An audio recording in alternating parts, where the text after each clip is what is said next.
आज Doubtnut app download करें। Doubtnut पर अपने सभी गणित, रसायन विज्ञान, भौतिक विज्ञान और जीव विज्ञान के डाउट्स का करो सफाया। बस प्रश्न की फोटो खींचो, एक ही प्रश्न को क्रॉप करो और तुरंत वीडियो सोल्यूशन पाओ। अभी डाउनलोड करें। हेलो फ्रेंड्स, हमारा क्वेश्चन है एम द्रव्यमान का एक पत्थर जो है कैपिटल एल लंबाई के किसी तार के एक सिरे से बांधकर तार का व्यास हमारा कैपिटल डी है एवं इसे ऊर्ध्वाधर रूप से लटकाया जाता है। तो पत्थर अब क्षैतिज तल में घूमता है तथा ऊर्ध्वाधर से एक कोण जो है थीटा बनाता है। तो ये तार का यंग प्रत्यास्थ गुणांक वाई है। तो तार की लंबाई में वृद्धि होगी। 4 ऑप्शन गिवन है, हमें फाइंड आउट करना है कौन सा ऑप्शन हमारा करेक्ट होगा। तो क्वेश्चन को हम यहाँ पे फिगर ड्रॉ करके देख लेते हैं क्या स्थिति, क्या सिचुएशन हो रही है। ये हमारा कोई दृढ़ आधार है। यहाँ से हम क्या करते हैं, किसी तार को जो है इस तरीके से लटका देते हैं और यहाँ पे जो है किसी पत्थर को हम जो है इसके दूसरे सिरे पर इस तरीके से हम यहाँ पे जो है किसी पत्थर को जो है बांध देते हैं। ओके, अब ये क्या कर रहा है, ये तार हमारा जो है यहाँ पे जो क्षैतिज वृत्त में हमारा जो है क्षैतिज तल में हमारा जो है इस तरीके से वृत्ति पथ पे गति कर रहा है। पहले हमारा क्या था, ये यहाँ पे इसकी जो है जब ये लटका था ये क्या थी, इसकी ये स्थिति इसकी क्या थी, यहाँ पे ये साम्य स्थिति थी। ओके, यहाँ पे ये वाली जो स्थिति थी, यहाँ पे ये जो थी ये इसकी साम्य स्थिति थी। ओके, अब इसको इसको क्या करते हैं, ये इसकी साम्य स्थिति थी तो यहाँ से हमने क्या किया, यहाँ से इसको जो है थीटा कोण पे जो है ऊर्ध्वाधर से थीटा कोण पे हम क्या कर रहे हैं, इसको जो है क्षैतिज वृत्तीय पथ पे जो है इस तरीके से जो है वृत्तीय पथ पे हम जो है यहाँ पे जो है गति करा रहे हैं। इस तरीके से ये जो है यहाँ पे वृत्तीय पथ पे जो है क्षैतिज तल में गति कर रही है।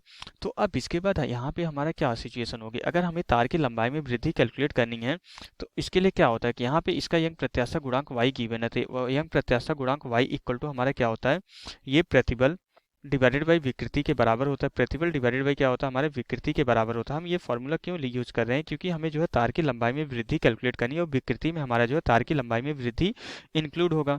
तो यहाँ से y इक्वल टू प्रतिबल क्या होता है, एकांक क्षेत्रफल पे लगने वाला बल, तार के एकांक क्षेत्रफल पे लगने वाला बल डिवाइडेड बाई उसकी लंबाई में वृद्धि डिवाइडेड बाई यहाँ पे प्रारंभिक लंबाई के बराबर होगी। तो यहाँ से जो डेल्टा एल कैलकुलेट होकर आ जाता है, डेल्टा एल ही हमारा क्या होता है, यहाँ पे जो है F into capital L divided by Y into A, यही हमारा क्या होता है लंबाई में वृद्धि होती है। तो यहाँ पे हमें बेसिकली यहाँ पे जो है वायर की जो लंबाई क्वेश्चन में गिवन है, यहाँ पे इसके व्यास गिवन है, तो इससे अनुप्रस्थ काट का क्षेत्रफल कैलकुलेट कर सकते हैं। यंग प्रत्यास्थ गुणांक गिवन है, तो मीन्स हमारा एफ एल और ए हमारा जो है फाइंड आउट है। तो हमें क्या कैलकुलेट एल ए और वाई हमारा फाइंड आउट है। हमें बल के बारे में नहीं पता है कि हमारा तार पे कौन सा बल लग रहा होगा। तो अब क्या होगा कि यहाँ पे जो है इसमें हमारा एक तनाव टी लग रहा होगा जो कि इसके भार के कारण आएगा।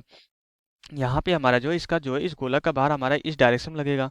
ओके, ये हमारा यहाँ पे इस दिशा में क्या लगेगा, भार लगेगा। हमें बेसिकली यही तनाव बल टी कैलकुलेट करना है, तभी इसी के कारण हमारा जो है यहाँ पे तनन प्रतिबल आ जाएगा और वही हमारा एफ है। टी की वैल्यू ही हमारी क्या है, एफ के बराबर है। तो ये अगर थीटा कोण है तो यहाँ पे इसके भार एम जी को, यहाँ पे तनाव को 2 घटक में डिवाइड कर सकते हैं। एक हमारा जो है यहाँ पे ऊर्ध्वाधर दिशा में इसका एक घटक आएगा जो इसके भार को बैलेंस करेगा और यहाँ पे एक क्षैतिज दिशा में घटक आएगा जो इसको आवश्यक अपकेंद्री बल प्रदान करेगा यहाँ पे क्षैतिज तल में वृत्ति गति करने के लिए। ये हमारा क्या होगा, ये एंगल थीटा है तो ये भी एंगल थीटा होगा क्योंकि ये दोनों रेखाएं समांतर है। तो ये क्या होगा, थीटा के डायरेक्शन में हमारा हमेशा जो है क्षैतिज घटक आता है, ये टी कॉस थीटा हो जाएगा और ये हमारा क्या होगा, टी साइन थीटा। ये टी साइन थीटा इसको वृत्ति पथ पे गति करने के लिए आवश्यक अपकेंद्री बल प्रदान करता है और टी कॉस थीटा इसके भार एम जी को बैलेंस करता है क्योंकि ऊर्ध्वाधर दिशा में इसकी गति नहीं हो रही, ऊर्ध्वाधर दिशा में साम्य स्थिति में है। तो यहाँ से हमें क्या पता चलता है कि जो टी कॉस थीटा है हमारा जो है T cos theta equal to हमारा जो है यहाँ पे एम जी के बराबर है। तो तनाव को हमें कैलकुलेट करना था, तनाव टी इक्वल टू यही हमारा एफ के बराबर है। तो ये कितना हमारा M G divided by cos theta के बराबर है। तब ये वैल्यू हम यहाँ पे इसमें पुट करेंगे तो यहाँ पे तार की लंबाई में वृद्धि डेल्टा एल इक्वल टू हमारा कितना हो जाएगा, यहाँ पे M G into L divided by जो है हमारा वाई इंटू यहाँ पे इसका क्षेत्रफल कितना हो जाएगा, क्षेत्रफल हमारा जो है पाई आर स्क्वायर होता है। तो त्रिज्या नहीं गिवन है, व्यास गिवन है, तो डी स्क्वायर डिवाइडेड बाई 4 हो जाएगा इंटू हमारा कॉस थीटा के बराबर हो जाएगा। तो इसको सरल करते हैं तो हमारा जो डेल्टा एल हो जाएगा, डेल्टा एल क्योंकि त्रिज्या हमारी जो व्यास का आधा होता है तो उसका वर्क करेंगे तो डी स्क्वायर डिवाइडेड बाई 4 हो जाएगा इक्वल टू यहाँ पे हमारा 4 M G capital L divided by यहाँ पे हमारा कितना आ जाता है, pi D square cos theta into हमारा किसके बराबर हो जाता है, वाई के बराबर हो जाता है। तो यही हमारा जो है उसकी लंबाई में वृद्धि हो जाएगी। तो तार की लंबाई में वृद्धि हमारी कितनी कैलकुलेट हो जाती है, आ जाती है 4 M G into capital L divided by pi D square cos theta into Y के बराबर आ जाता है। अब अगर हम यहाँ पे चारों ऑप्शन को चेक करें तो 4 M G L 4 M G L 4 M G L सब में है, नीचे हमारा क्या है कॉस थीटा है, तो नीचे कॉस थीटा सिर्फ एक में मिल रहा है। हमारा जो है थर्ड ऑप्शन हमारा क्या हो जाएगा, करेक्ट ऑप्शन हो जाएगा। तो 4 M G L divided by pi D square Y cos theta हमारा क्या होगा, यही करेक्ट ऑप्शन हो जाएगा। तो यहाँ से हमारा क्वेश्चन कंप्लीट हो जाता है। Okay, thank you.